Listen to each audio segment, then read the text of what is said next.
เราทั้งหลายได้มาปฏิบัติกรรมฐานภาวนา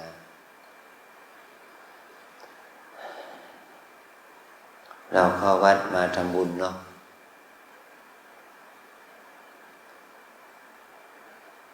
เราทั้งหลายควรจะศึกษา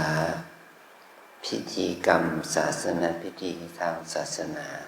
บางสิ่งบางอย่างเนาะในฐานะที่เราเป็นพุทธศาสนิกชนการที่เราประเคนของ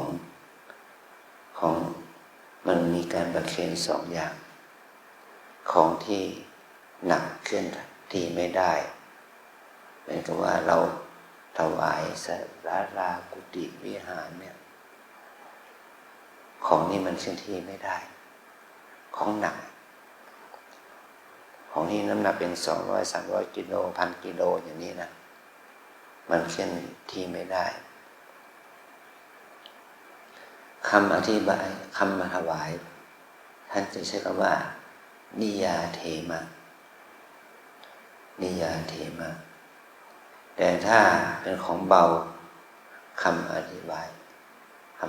ำถวายท่านจะมีคำว่าโอโนชยามะเหมือนกับคำถวายสังฆทานเนี่ยอิมานิมยังมันเตปตานิสัพนิปรานิภิกขุสังฆสะโอโนชยามะแล้วของที่ถวายมันเป็นของที่พอยกได้ถ้าของที่ถวายมันยกไม่ได้มันหนักเกินกำลังคือของที่เราถวายเป็นของวัตถุถาวรวัตถุนะของประจำที่เลยเขาใช้คำว่านิยาเทมะคำอธิบายคำความหมายมันก็เป็นของเคลื่อนที่ได้เคลื่อนที่ไม่ได้นั่นแหละเราถวายของที่ยกตัวอย่างว่าเคลื่อนที่ได้แล้วก็ถวายพันดอกไม้อย่างนี้เป็นต้นนะเรายกประเคนเนี่ยยกขึ้นได้ประเคนให้พระผู้รับเนี่ยวางปุ๊บเราปล่อยมือทันทีมันเห็นว่ามันวางถูกที่แล้วเราปล่อยมือทันทีไม่ต้องถือไว้ไม่ต้องจับคืนให้จับคืนถึงว่าการประเคนไม่สำเร็จไม่ได้ถวายจริงแต่เราก็ถวายจริงแล้วเนาะแต่เราหวังว่าจะยกให้ท่านอันนี้ไม่ได้เราปล่อยวางที่ท่านรับประเคนเนี่ย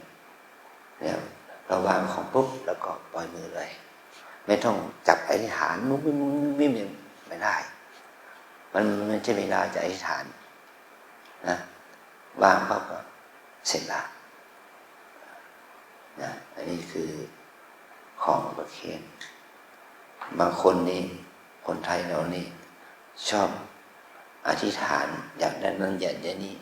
ยกประเคนแล้วก็อธิษฐานใหญ่เลยโหแต่ถืออย่างนั้นพระก็บอกปล่อยโยมก็ไม่ยอมปล่อยเนี่ยมันไม่ใช่ว่าพระ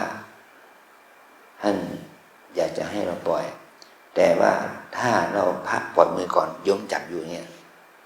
เป็นของโยมเป็นของโยมเราไม่ถูกกับองค์เคนยังเป็นของโยมอยู่นะเราต้องปล่อยมือทันทีนะส่วนที่เราจะอธิษฐานจิตหลังจากนั้นที่พระให้พรก็อธิษฐานไปแต่ตอนจิตประเคนก็เราก็อธิษฐานเรียบร้อยแล้วตั้งใจไว้เรียบร้อยแล้วอย่างนี้นะอันนี้ขออธิบายย่อๆนะ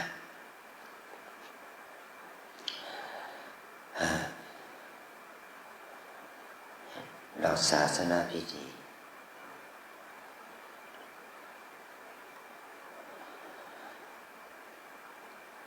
ตอนนี้ไปจะได้อธิบายวิธีการปฏิบัติกรรมฐานเนาะ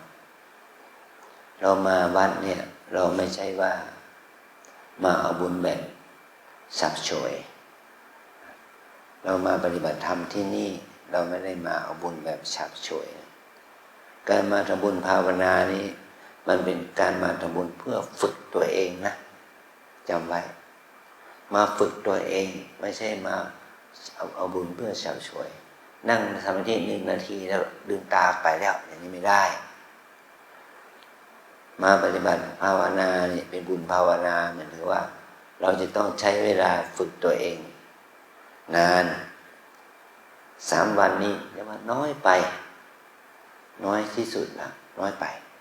3 วันวัน2 วัน3 วันนี่มันน้อยไปมาเช้าเย็นกลับนี่มันน้อยไปนะมานั่ง5 นาที10 นาทีมันน้อยไปถ้าเราฝึกเพื่อให้เกิดคุณภาพมีผลสำเร็จที่ก่อให้เกิดประโยชน์แก่ตัวเราเองเนี่ยเราต้องฝึกให้เรามีสติให้เรามีสมาธิให้เรามีความเพียรที่มั่นคงนะมันเหมือนกับอาจารย์ขออธิบายเปรียบเทียบนะบัวนี่มันมีใยใช่ไหมในก้านบัวมันมีใยเนาะใยมันเนี่ย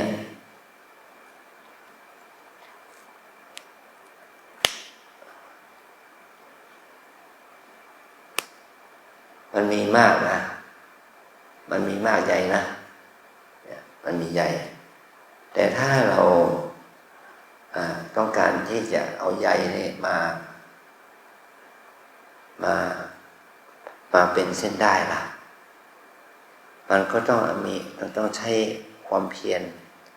เนี่ยใยหลายใยเนี่ยมันก็ต้องใช้ความเพียรนะเอาใยนี่มาประกบกันเมื่อใยมันมีมากขึ้น2 ทบแล้วมั้ยเนี่ย2 ทบแล้วถ้าเราจะให้มันเหนียวมันก็ต้อง3 ทบ4 ทบนะ3 ทบ4 ทบเมื่อมันมี3 ทบ4 ทบแล้วมันก็เป็นใยเหนียวขึ้นนะเป็นใยที่เหนียวขึ้น4 ทบ5 ทบแล้วถ้าคิดเป็นจำนวนเส้นมันก็มีพัฒนาเป็นเพิ่มพูนทวีนะจากเป็น5 ทบ10 ทบเนี่ยมันก็ยังน้อยอยู่แต่มันก็เหนียวขึ้นเนี่ยนี่เปรียบเทียบว่าการที่เราปฏิบัติธรรมเนี่ย1 ลมหายใจไม่พอ1 หนอไม่พอ1 ก้าวเดินไม่พอมันจะต้องใช้เวลาหลายชั่วโมงหลายวันแล้วก็จากการที่มันสะสมบุญเนี่ยบุญภาวนาเนี่ยมันไม่ใช่เวลาเหมือนกับบุญทานนะให้นิดเดียวเข้าไปครับบุญภาวนาจะต้องทำบ่อยๆมีสติสัมปชัญญะบ่อยๆมีความเพียรบ่อยๆมีความอดทนบ่อยๆนะมีความใส่ใจอย่างยิ่งเข้าไปมันถึงจะได้ผลเหมือนกับเราใยบัวเนี่ยมาพับเลยอีกแล้วก็มันก็เหนียวขึ้นนะเหนียวขึ้นถ้าเราอาศัยเส้นใยบัวเนี่ยสะสมทำเส้นใยบัวเนี่ยมันเป็นนี่ก็ว่าเหมือนกับมันก็มีจำนวนเส้นใยมากขึ้นเราจะเอามาทอเป็นผ้าใยบัวมันจะทำได้ไหมมีไหมมีเนาะมีผ้าใยบัวก็เอามาทอเป็นผ้าผืนเป็นผ้าสันใบหรือเป็นเสื้อเป็นอะไรก็ตามแต่เป็นผ้าคลุมผ้าห่มอะไรก็ตามแต่มันต้องใช้เวลานะเปรียบเทียบเป็นกับว่าเราเอาไหมมาเอารังไหมมาก็มากรอไหมเนาะมันเป็นเส้นใยไหมพอเส้นใยไหมมันมีมากก็เอาเส้นใยไหมมาทอมันเป็นผ้าไหมผ้ามัดหมี่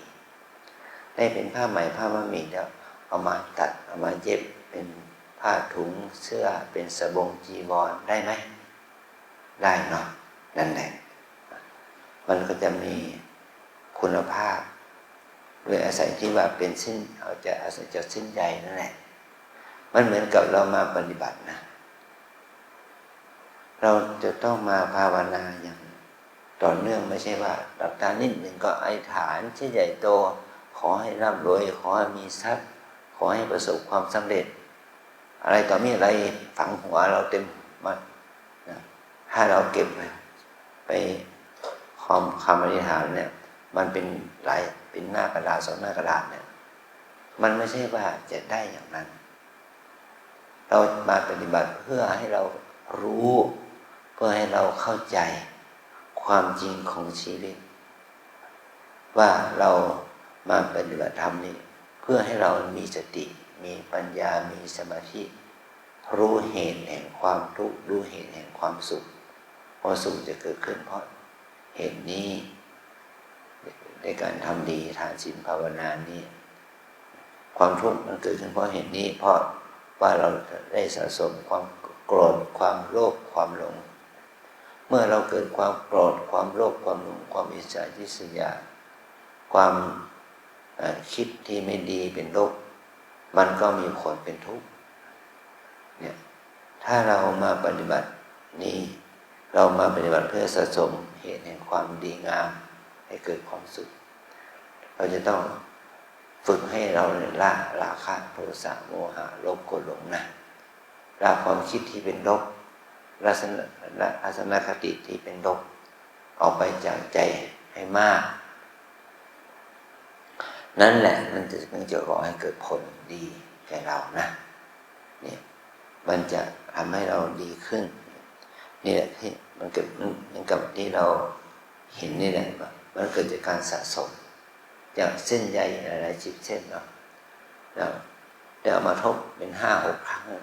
มันก็เพิ่มทวีคูณละถ้า10 เส้นทบเดียวมันก็20ละ2 ทบก็เป็นอะไร40ละ3 ทบออกเป็นอะไร120ละ4 ทบออกเป็นเท่าไหร่ละเป็น260 240ไปแล้วนะมันจึงจะเหนียวมันจึงจะแน่นมันจึงจะแข็งมันจึงจะก่อให้เกิดคุณประโยชน์เนี่ยนี่เปรียบเทียบกับเราภาวนาเราจะต้องฝึกฝนให้มากขึ้นไม่ใช่ว่ามานิดๆหน่อยๆก็อธิษฐานขอให้ได้นั้นได้นี้ขอให้ได้เป็นนั้นเป็นนี้ขอให้มีนั้นเป็นมีนี้มันเป็นไปไม่ยากมันไม่ประสบความสำเร็จหรอกแต่การปฏิบัตินี้เราต้องฝึกให้เรามีสติสัมปชัญญะมีความคิดที่ดีมีพฤติกรรมการทำการพูดที่ดีไม่ต้องมีความเพียรความอดทนด้วยนะถ้ายิ่งเราอยู่กับโลกแห่งสังคมที่อยู่กับสังคมกิเลสนี่นะมากไปด้วยกิเลสตัณหาราคะเนี่ยอยู่กับกระแสของโลกที่เป็นไปด้วยอกุศลเนี่ยการที่เราจะมาฝึกจิตไปสัก2-3 วันมันจะล้างได้ไหมพฤติกรรมที่เราอยู่กับโลกแห่งกิเลสเนี่ยมาเป็นเดือนเป็นปีเป็น10 ปีแล้วจะมาล้างแค่3 วันได้ไหม5 วันได้ไหมล่ะ7 วันได้ไหมล่ะมันก็ไม่ได้ให้เรารู้จิตให้เรารู้ถึงเหตุผลเนี่ยว่าเราจะมาทำนี้หน่อยเนี่ยมันจะไม่เป็นผลเลยขอให้เราได้ตั้งใจปฏิบัติกันนะความดีงามเนี่ยมันจะเกิดกับเราได้มากมายกี่มากน้อยก็ได้ก็เรียกความตั้งใจนะ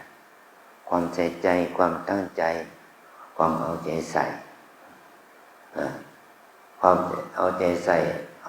ความตั้งใจความใส่ใจเนี่ยเมื่อมันเกิดขึ้นมาแล้วมันก็มีผลมันเหมือนกับเราเอาเส้นใยของปุยฝ้ายมาทำเป็นเส้นได้เส้นเดียวเนี่ยมันไม่พอที่จะทอเป็นผืนผ้าเนาะมันต้องเอาเส้นได้ที่ยาวหลายพันเมตร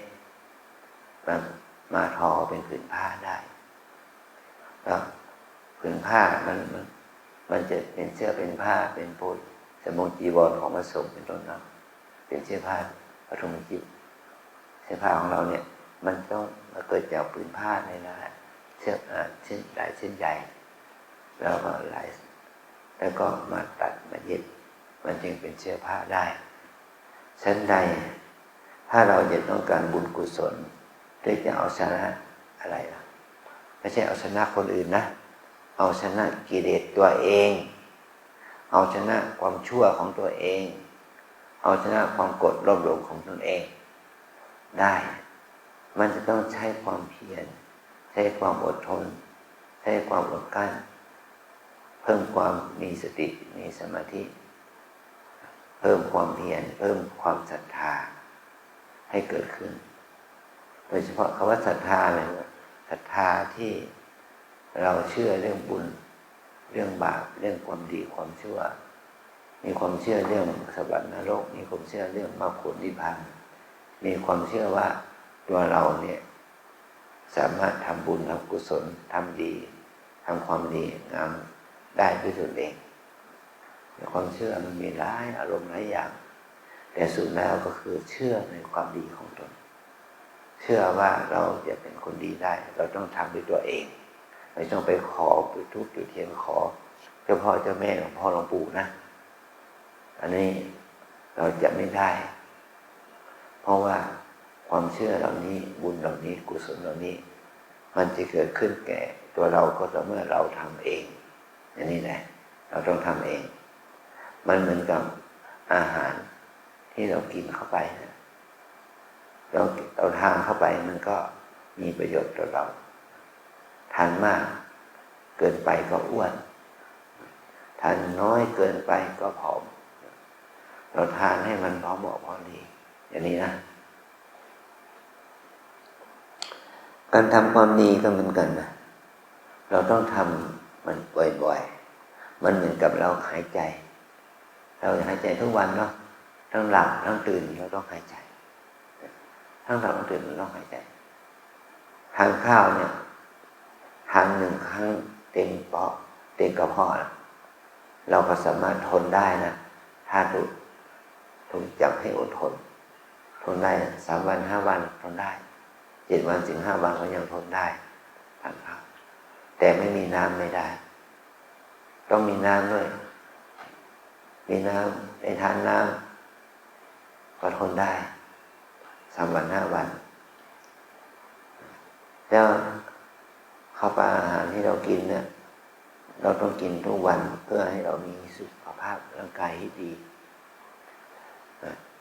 เช่นเดียวกันอาหารใจนะการมาปฏิบัติเนี่ยการที่เรามาปฏิบัติทำให้เกิดอาหารใจทำให้จิตใจของเรามีกำลังใจนั่นนะกำลังใจมันกำลังกายมันก็เกิดขึ้นเพราะการทานอาหารการทานน้ำการออกกำลังกายและอาหารใจเรามันต้องฝึกจิต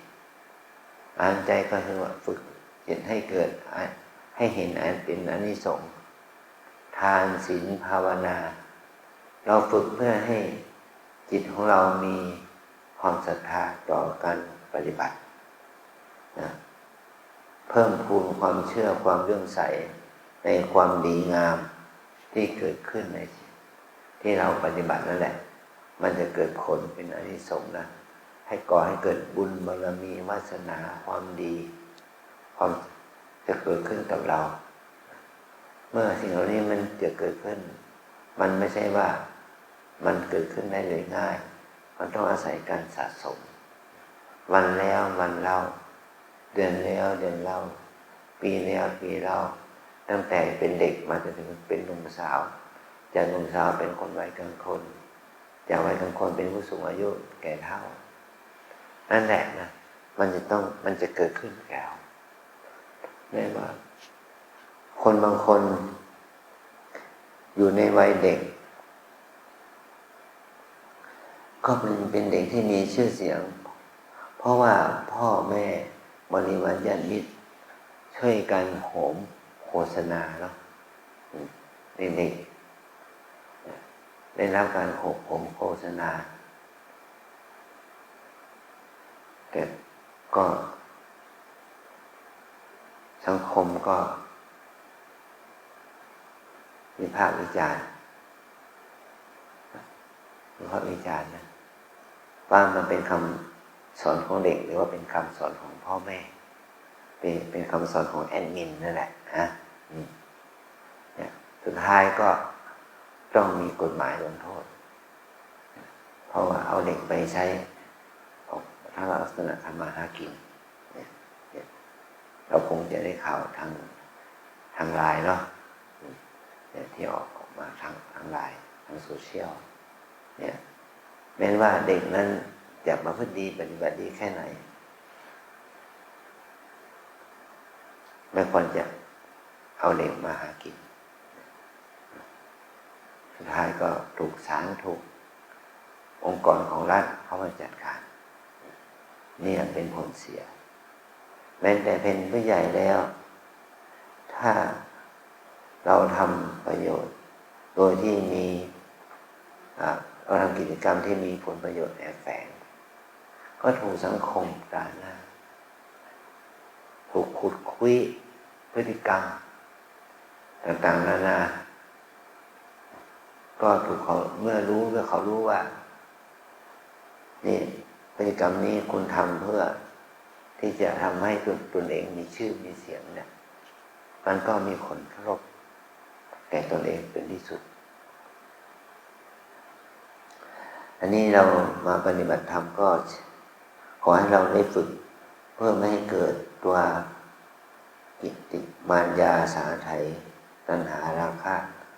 โดยอาศัยผลประโยชน์จากคนที่เขามีความศรัทธาในบุญ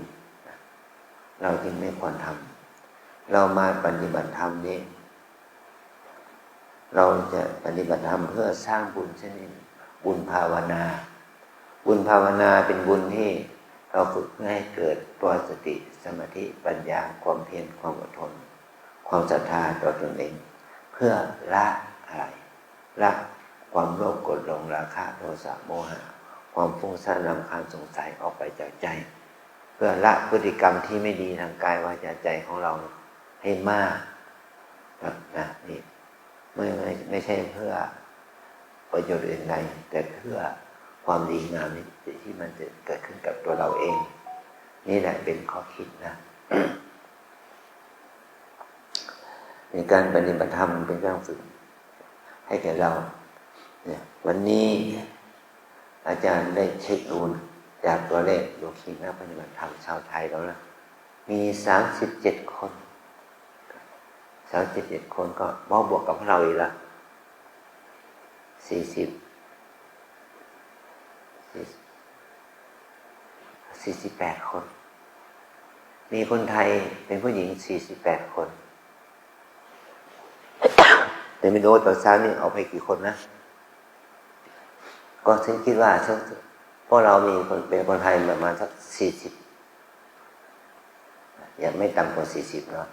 แล้วมีผู้ชายแล้วก็มีพระใหม่อีก12ก็เป็น52เชื่อไหม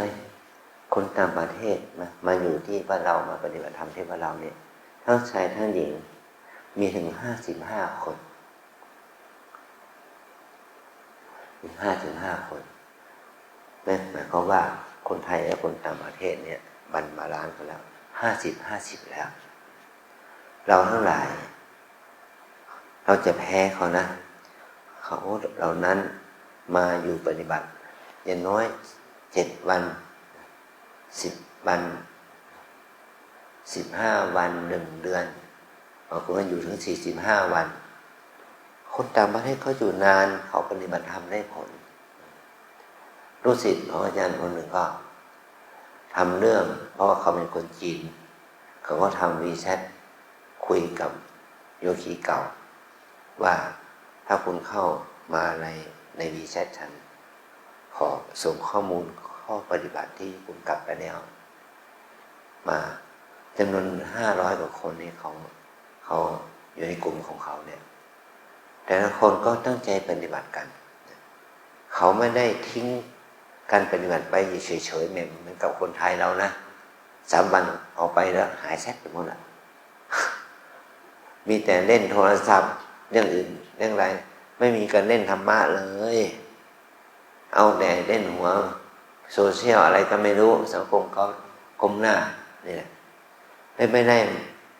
ด้ปฏิบัติเลยไม่ได้ไปทำวัดสวดมนต์ภาวนาต่อเลยอย่างนี้เราจะได้เห็นอานิสงส์ของการปฏิบัติได้อย่างไรเราปฏิบัติเราต้องอาศัยฝึกต่ออาศัยจดจ่อต่อเนื่องฝึกวันละ10 นาที15 นาทีครึ่งชั่วโมงเช้าเย็นเลยก็ต้องทำนะไม่ใช่ว่าฝึกแล้ว3 วันหายแซ่บไปละเราคิดดูว่าบุญภาวนามันจะอยู่กับเราเท่าไหร่มันจะอยู่กับเราตอนที่เรามีสตินะเมื่อใดที่ใจของเราไม่มีสติ ไปเสพอารมณ์โลภแล้วอารมณ์กิเลสมันก็หายไปสุดท้ายก็ออกจากวัดไปใน3 วัน 5 วันก็ลืมไปแล้วหมดไปแล้วไม่เห็นการภาวนาเป็นส่วนสำคัญแล้วแล้วก็เราบอกว่าเข้าวัดไม่ได้ผลอะไรมันมีความคิดอย่างนี้นะมันเป็นความคิดที่ถูกไหมเข้าวัดไม่ได้ผลอะไรก็ว่าคุณเข้าวัดคุณไม่ได้หมายความว่ามันจะอยู่กับคุณตลอดไปนะมันไม่เหมือนกับว่ารอยสักนี่สักด้วยน้ำหมึกเนี่ยมันอยู่กับตัวคุณไปตลอดทั้งปีตลอดทั้งชาติตลอดทั้งชีวิตเนาะตอนนี้คนสักนะแต่การปฏิบัติธรรมเนี่ยมันประทับใจเรากี่มากน้อยถ้าเราปฏิบัติแล้วเราก็ฝึกฝนอบรมสนใจศึกษาภาวนาอ่านหนังสือธรรมะบ่อยๆศึกษาเราเรียนบ่อยๆมันก็จะทำให้เราทรงจำมากขึ้นดีมีความดีงามมากขึ้นมีความสุขมากขึ้นมันไม่ใช่เป็นเพราะสายมูสายคาถาอาคมสายสิ่งศักดิ์สิทธิ์สายของขลังนะไปวิ่งหากันอีกตุ้งนั่งมันหมดไอ้พวกนี้มันมีความเชื่อที่ประกอบด้วยโมหะมันไม่ให้เขาความดีงามมันเกิดขึ้นแต่อันนั้นคนเราเนี่ยอยากจะร่ำรวยแบบเร็วๆนะแบบนั้นก็ไปแสวงหาวิธีการนั้นอันนี้เป็นทางที่ผิดนะเราจะต้องละจากทางสายกิเลสสายโมหะความหลงความเชื่อเรื่องกิเลสเรื่องอีเรื่องเทศนั้นออกไปมันจะทำให้การปฏิบัติธรรมของเรามันดีขึ้นได้นะนี่ขอให้ฝึกขอให้แนวปฏิบัติให้เรารู้ไว้นะเอาล่ะว่าตามนะวิปัสสนากรรมฐานตามแนวสติปัฏฐานมี4 อย่าง1 กาย2 เวทนา3 จิต4 ธรรมวิปัสสนากรรมฐานตามแนวสติปัฏฐานมี4 อย่าง1 กาย2 เวทนา3 จิต4 ธรรมวิปัสสนากรรมฐานตามแนวสติปัฏฐานมี4 อย่าง1 กาย2 เวทนา3 จิต4 ธรรมกายเวทนาจิตธรรมกายเวทนาจิตธรรมกายเวทนาจิตธรรมกรรมฐานที่เราฝึกนี่มันมี4 หัวข้อย่อยๆหัวข้อใหญ่ๆหัวข้อหลักใหญ่ๆ4 หัวข้อแต่ว่าหัวข้อย่อยมันมีหลายข้อนะกายานุปัสสนาสติปัฏฐานใช่ป่ะกายานุปัสสนาสติปัฏฐานหมายความว่าที่ตั้งแห่งการเจริญสติคือการตามระลึกรู้อยู่เนืองๆซึ่งกายอันนี้หมายความว่าเมื่อเราปฏิบัติใหม่ๆมีเราทุกคนมีศีลเนาะศีลนี่สำรวมเป็นข้อเป็นระเบียบให้เราเนี่ยมีกายวาจาทางพฤติกรรมนะที่ดีงามแต่ว่ากายในความหมายที่เราพูดถึงนี่ถึงว่าเรามีสติอยู่กับกายในการกราบพลิกหนอพลิกหนอพลิกหนอให้มีสติอยู่กับการเคลื่อนไหวมือยืนก็มีสติกับการเคลื่อนไหวลำตัวเราเนาะยืนหนอยืนหนอยืนหนอเดินก็ให้เรามีสติอยู่กับการเคลื่อนไหวเท้าขวาย่างหนอซ้ายย่างหนอเมื่อเราหายใจเมื่อเราลงนั่งเราก็มีสติอยู่กับการที่ว่าเราหายใจเรารู้ถึงอาการหายใจเข้ารู้ถึงอาการท้องพองรู้ถึงอาการท้องยุบ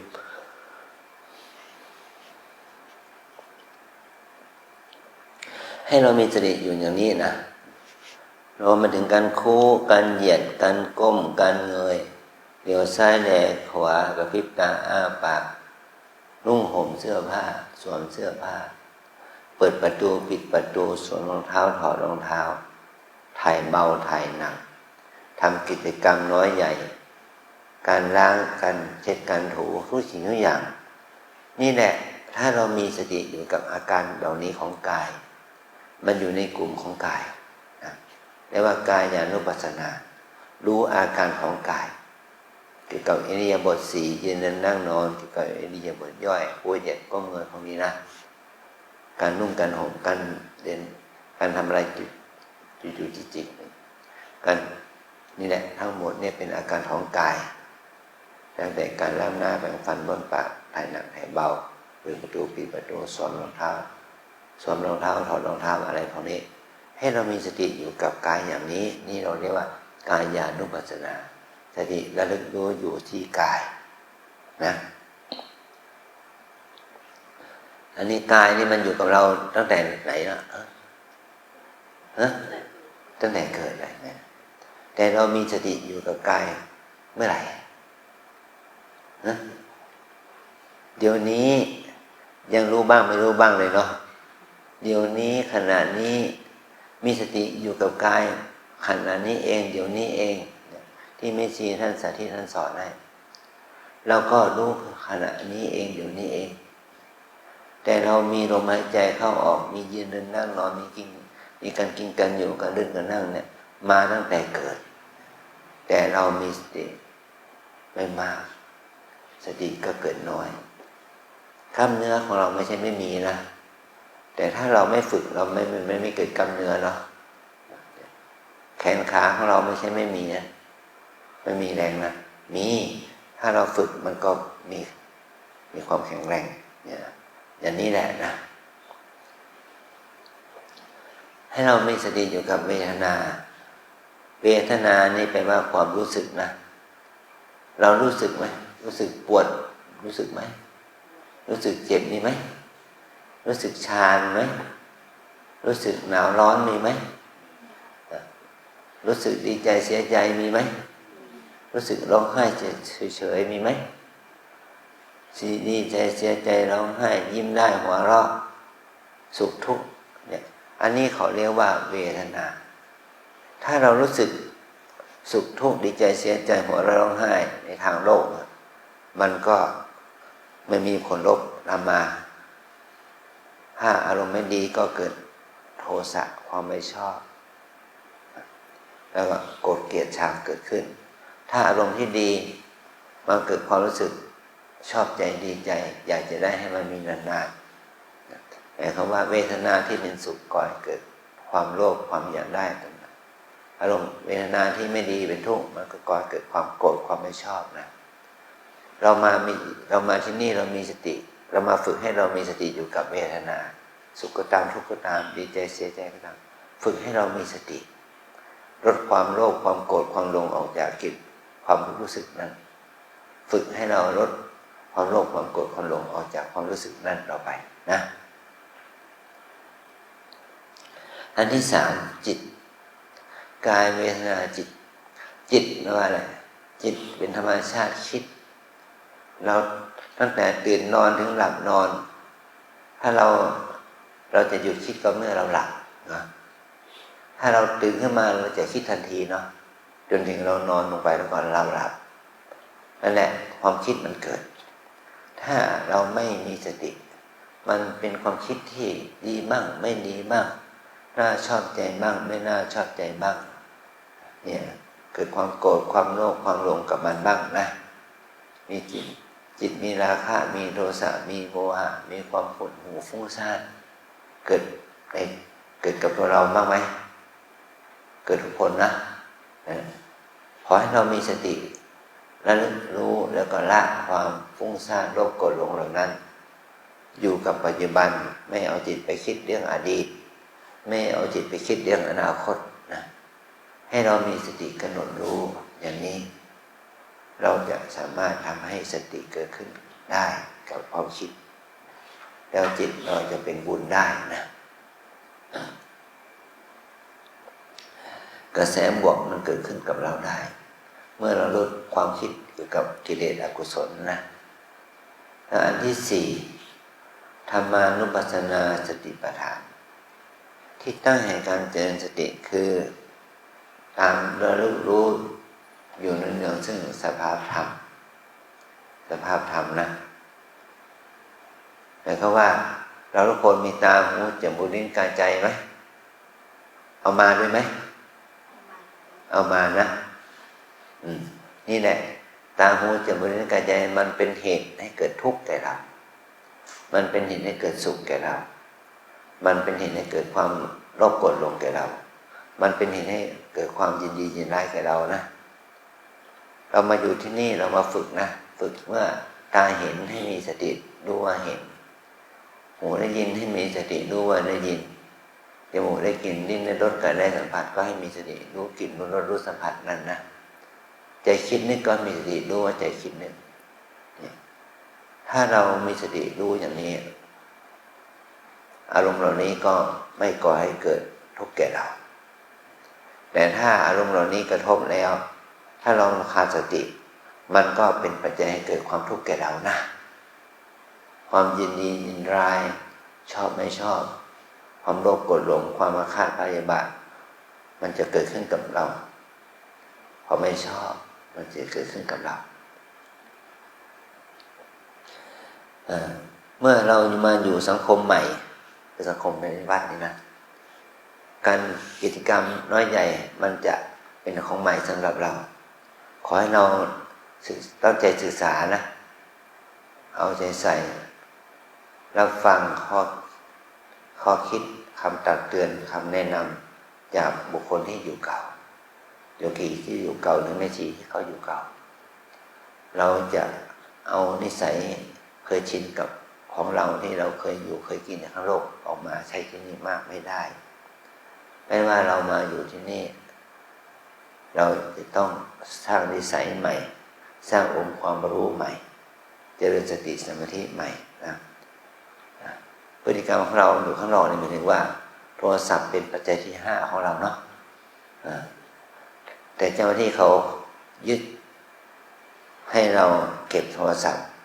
เราจงเก็บโทรศัพท์อย่างจริงๆไม่ใช่เอาเครื่องเก่าไปฝากให้แม่ชีเขาให้โยชีเขาเอาเครื่องใหม่มาใช้นี่ไม่ได้นะเราจะฟุ้งซ่านนะโทรศัพท์นี่มันเป็นเหตุให้เราฟุ้งซ่านมากนะเอาโทรศัพท์มา2 เครื่องหรือเปล่าคุณยายนี่แหละเราต้องมีวินัยมีความซื่อสัตย์ต่อตัวเองอดทนเอาถ้าเรามีความจำเป็นจริงๆเกี่ยวกับความเจ็บป่วยเจ็บไข้ในธุรกิจการงานที่ต้องสั่งเสียเราสามารถที่จะไปขอโทรศัพท์มาโทรตอนเที่ยงครึ่งได้แล้วก็โทรถามในแก้งานเท่านั้นไม่ใช่โทรถามสารทุกข์สุขดิบนะห่วงพ่อบ้านห่วงแม่บ้านห่วงลูกมันกินข้าวหรือยังไม่ต้องไปถามมันให้มันอดตายไปก็ช่างมันนะให้มันไม่กินมันก็ให้มันอดตายนี่ไปถามลูกกินข้าวหรือยังแม่เป็นห่วงอย่างนี้ไม่ต้องมาถามนะไม่ต้องไปโทรศัพท์แบบนี้ไม่ต้องไปขอโทรศัพท์ไปถามลูกถามหลานอย่างนี้มันไม่เป็นคำมันไม่เป็นข้อมันไม่ได้เป็นคำถามที่ก่อประโยชน์เกิดกูลเลยให้เรามีสติเราอดทนเอาเห็นว่า3 วัน 5 วันนี้เราอดทนได้เราฝึกว่าถ้าเราไม่ดูแลเขา3 วัน 5 วันเนี่ยเขาจะอยู่รอดไหมเนี่ยเขาจะเป็นจะตายหรือยังไงเราต้องอดทนฝึกให้เขาเป็นคนที่ดูแลเอาใจใส่ตัวเองได้อย่างนี้นะเนี่ยกินน้อยนอนน้อยพูดน้อยแล้วก็ปฏิบัติให้มากนะตั้งใจเจริญสติมีอะไรบ้างนะ1คืออะไรนะ2 3 4นี่แหละ4ตัวนี้เรามีตัวแตกแขนงออกไปนะการก็ตั้งแต่การกราบการเดินการนั่งก็เหยียดก็เงยทุกอย่างตั้งแต่ตื่นนอนถึงหลับนอนให้เรามีสติกับการเคลื่อนไหวของกายเรามีสติกับการพิจารณา พอเจ็บเหน็บชาก็กำหนดทุกข์ก็รู้ว่าทุกข์อดทนเอายังเกิดความยินดียินร้ายกับมันจิตความคิดมันคิดอนาคตบ้างคิดอดีตบ้างตัดให้อยู่กับปัจจุบันนี้ที่เรามาฝึกเจริญสติให้อยู่กับปัจจุบันทำมันเลยว่าเรามีทุกคนมีตาหูจมูกลิ้นกายใจให้เรามีสติเมื่อเรากระทบอารมณ์ทางตาหูจมูกลิ้นกายใจถ้าเราขาดสติมาเกิดความโกรธโลภหลงยินดียินร้ายชอบไม่ชอบนี่แหละเป็นเพียงการฝึกเจริญสติเพื่อให้เกิดสมาธิในปัญญาด้วยความเพียรของเราด้วยความศรัทธาที่เรามาปฏิบัติที่นี่นะอาจารย์คิดว่าเพราะเราจะมีศรัทธาต่อการปฏิบัติธรรมที่นี่ศรัทธาต่อการปฏิบัติศรัทธาต่อข้อวัดปฏิบัติของที่นี่ศรัทธาต่อตัวเองนะให้เราศรัทธาต่อตัวเองว่าเราสามารถทำความดีของเราให้เกิดขึ้นได้นี่แหละนี่ว่าบุญภาวนาเป็นบุญที่เอาตัวเราเป็นเนื้อนาบุญของเรานี่แหละเอาบุญตัวนี้จะต้องเอาตัวเราเป็นเนื้อนาบุญของเรานี่แหละเป็นบุญภาวนาก็ขอให้ข้อคิดแค่นี้นะคุณรักษา